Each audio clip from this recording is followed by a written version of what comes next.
Unang-una po sa ating balita, muling naglungsad ng panibagong airstrikes ang Israel at Amerika sa Iran.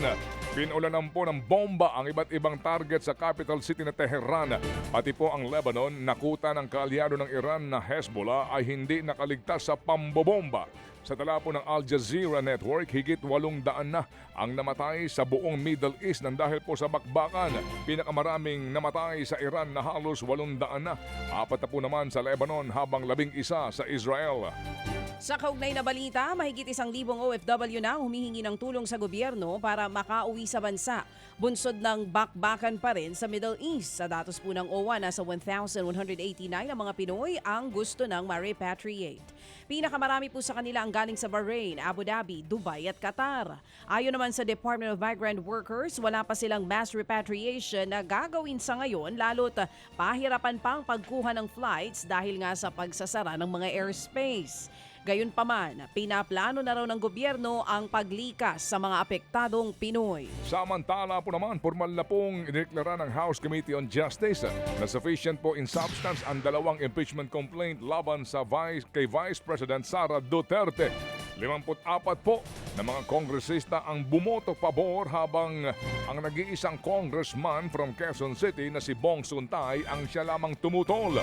Binigyan po ng 10 araw ng komite ang kampo ni VP Sara o bibigyan ng 10 days ang kampo ni VP Sara para magkomento sa naturang mga reklamo. Pero ang sabi po ng kampo ng bise, ang lahat ng ito ay pag-aaralan pa daw.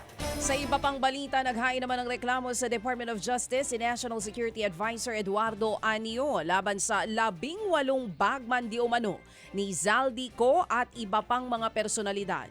Kaugnay pa rin po yan sa pagdawit sa kanya sa mga nakatanggap daw ng male-maletang pera bilang kickback sa flood control projects. Kasama rin sa asunto sina dating Congressman Mike Defensor at maging ang abogado ng mga nagpakilalang ex-Marines sa si Attorney Levy Baligot. Reklamong unlawful use of means of publication and unlawful utterances na nasa revised penal code ang inihaing reklamo ni Anyo. May mga isusunod pa raw na isasampang kaso si Anyo laban sa grupo. Pero tumanggi na munang magsalita ang mga inireklamo habang inihahanda pa ang kanilang magiging opisyal na pahayag sa issue. Nagsorry po naman daw si Quezon City Congressman Bong Suntay kay Ann Curtis kaugnay po sa malaswang pahayag niya umano tungkol sa aktres. Umani po ng katakot-takot na batikos mula sa iba't ibang grupo at mga personalidad ang naturang kongresista nang ikwento niya sa pagdinig po sa kamera ang kanyang malikot na imahinasyon ng makasalubong niya sa isang mall ang aktres. Sa isa pong ambush interview kahapon, nanindigan po ang congressman na walang mali siya sa kanyang sinasabi. Taken out of context lamang daw ang kanyang pahayag.